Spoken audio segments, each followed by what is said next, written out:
Hey guys, so this one we're going to be talking about space within grooves and linear drumming. I know a lot of people, when they hear linear drumming, it's quite a scary term, but it's actually really easy. It gets misconstrued a lot of the time being something hard for drummers to play, but it can be quite straightforward, and I'll explain that to you today. But first of all, we're going to start off with space. That's not space like outer space, it's space within your playing. So leaving space is sometimes greater than just blasting through and playing all the notes available to you at that time. So the first exercise is pretty simple. We're just going to be playing a normal groove, rock groove, and then we're going to be taking out some notes and going through all the different variations. So the first thing is learn the groove. Well, the groove should be simple by now. I've done it in previous videos. 2 and 3 and 4 and 1 and 2 and 3 and 4 and bass drums on the 1 and 3, snare drums on the 2 and 4s, and our hand is playing 8th notes over the top. Cool, so the first variation of leaving space is just cutting out the 1 and. This is going to be a lot easier with a click on for you to understand, so I'll just put a click on now. So we've got 1 and 2 and 3 and 4 and 1 and 2 and 3 and 4 and 1 and 2 and 3 and 4 and 1 and 2 and 4 and 1 and 2 and 3 and 4. So that's the first variation, just leaving out the 1 and. So you're cutting out the first bass drum and the first hi-hat. So we're not playing, instead we're playing. Third variation, we're leaving out the 1 and the 2 and then the fourth variation, we're going to be leaving out the 1 and 2 and the 3 and, just left with 4 and, okay? This is just going to help improve your timekeeping and understanding, just playing in time better and just like feeling the space more and feeling when you can come back in and things like that. It's just good to study this sort of stuff. So I'll play all the variations now, just one after each other.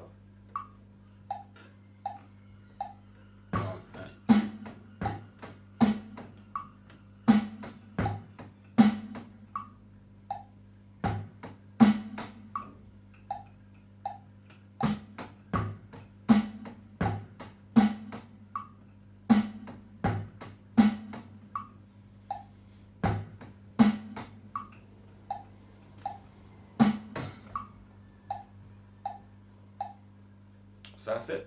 That is the first exercise. Pretty simple if you're already quite competent at drumming, but if you're new and you're starting out, then you might find it quite difficult to leaving that space and listening to the click. Obviously play with the click. If your timing's not great, you're going to really struggle because you're going to be landing, if you're not finishing when you're meant to be finishing in the bar, then you're going to be waiting a little bit longer and you're losing the 1, and you've always got to know where the 1 is, because then you 1, 2, 3, 4 and you can count through.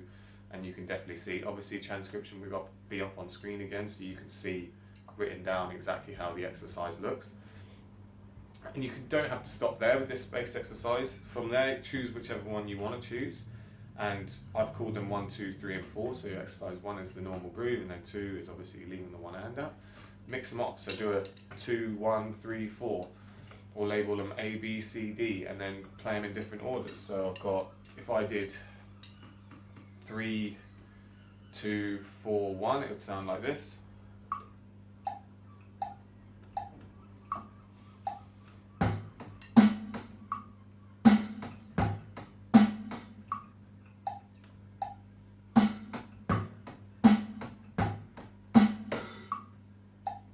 And mix them up.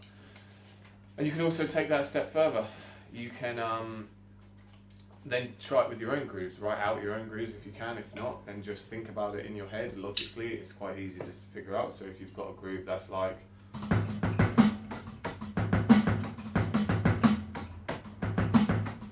something like that, we can just drop out the 1 and 2 and so on, just like in your head. So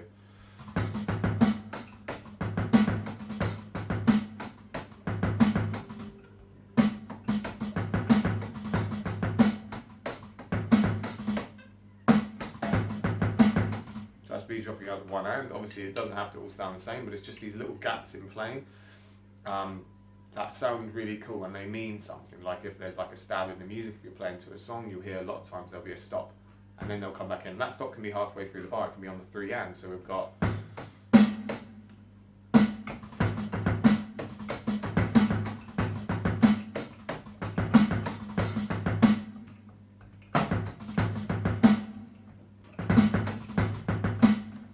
it just makes it sound more interesting. Catching people's ears, just like how you can catch people's eyes, you can do that the same with music.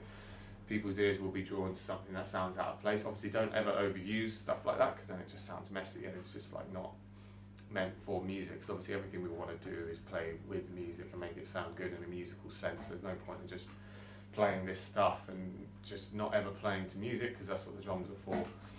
You can also do that with your fills, just like we did in the accent one. You can drop out a fill, so 1E and a 2E and a 3E and a 4E and a 1E and a 2E and a 3E and a 4E and a 1E and a 2E and a 4E and a 1E and a 2E and a 3E and a 4E and a 1E and a 2E and a 3E and a 4E and a... Anything like that sounds really cool as well. And it breaks up your fills and doesn't sound too boring.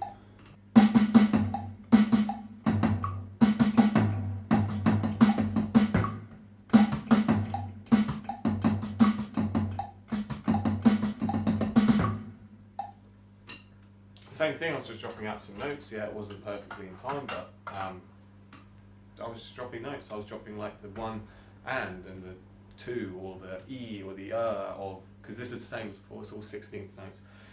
On that fill was all 16th notes, so we're dropping out the E's, the R's, the whatever you want to drop out. So moving on, we just want to talk a little bit about linear drumming and linear fills and linear this and that. So linear basically is just, you're not playing each hit with anything else. So if I'm playing a hi-hat, nothing else is coming with that, and then I'm playing a snare drum, nothing else, bass drum, nothing else, and it's just single hits that nothing else is playing alongside it. If there's a snare drum and a hi-hat together, that's not linear. But yeah, linear is just playing, and you can come up with some really cool combinations. I know the drummer for Foals uses linear drumming a lot. 50 Ways to Leave Your Lover is a massive linear track, if you can check that out, Paul Simon. All this stuff comes up with really cool ideas, and it's just, I'll show you some now and you'll see how they sound really cool. So a simple linear, because we're not playing things at the same time, is just our sort of disco beat. Bass drum, hi-hat, snare drum, and then a hi-hat after. So bass drum, hi-hat, snare drum, hi-hat.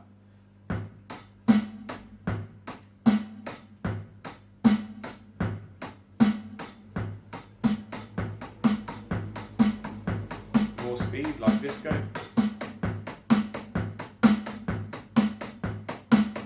But that's linear, because we're not playing two drums at the same time, or a cymbal with the drums, or they're just on their own. So we can take it a little bit further. I've got some examples here that I just want to show you. I'll put it up on screen just so you can see it as well. A little bit more difficult, because we're changing where we put the notes. They're in 16th notes, but there's some 8th notes in there and stuff, so they're going to really make you focus on where you're hitting the drum, especially with a click, because there's some hits that are on like an so it'll be a 3E and we've got to hit that right, so we're not encroaching on the next beat. So this one I'm going to show you is starts off with a 16th note rest, as you can see, and then there's 3 more 16th notes after it to complete that set of 4. Because remember, we've got 4, 4, 4, 4. If you're playing all 16th notes in the bar. So rest. That's it for the first 4 notes. 1 E and 1 E and We'll play it a little bit slower just so you can hear it, and then I'm going to put the click on at the end and just show you in the context of playing with the click. 1 E and Then we go to the snare drum for the 2, so we want to probably bring our right hand down if you're right-handed.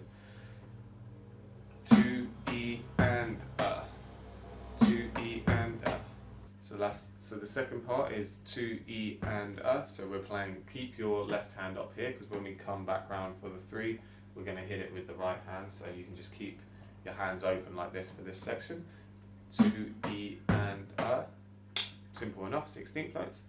3, and then we've got our kick drum on the so 3 E and 3 E and then the last 3 notes in this linear groove is 4 E and 4 E and 4, and then we go back round to the 1. This exercise is quite actually nice to put kick drum as well on the one instead of just having a rest, so I might do that as well. I will show you that as well, but I don't think the rest is necessary for a beat, to be honest, because it's still linear, because that bass drum, there's nothing else on the one, so if you put a bass drum on the one and make it 1 E and 2 E and 3 E and 4 E and doesn't make any difference to this, but we'll do it with the rest just to start off with. 1 E and 2 E and 3 E and 4 E and 1 E and 2 E and 3 E and 4 E and 1. And that's the groove. So that's the groove. Obviously speeding up linear stuff makes it sound a lot more cooler and a lot more interesting. And you can make up your own linear grooves, just make sure nothing's happening at the same time. So if you want to do like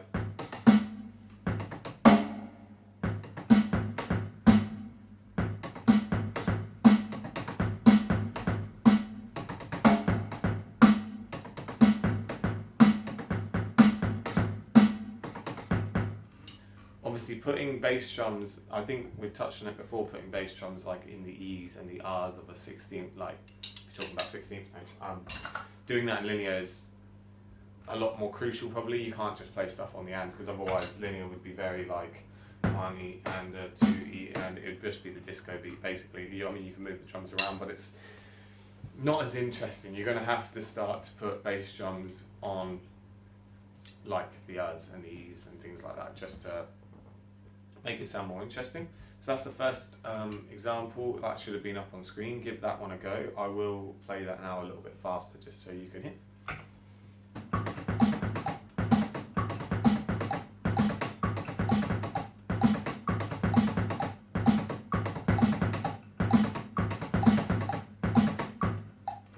So there you have it. That's like a simple linear groove that we're playing at the minute.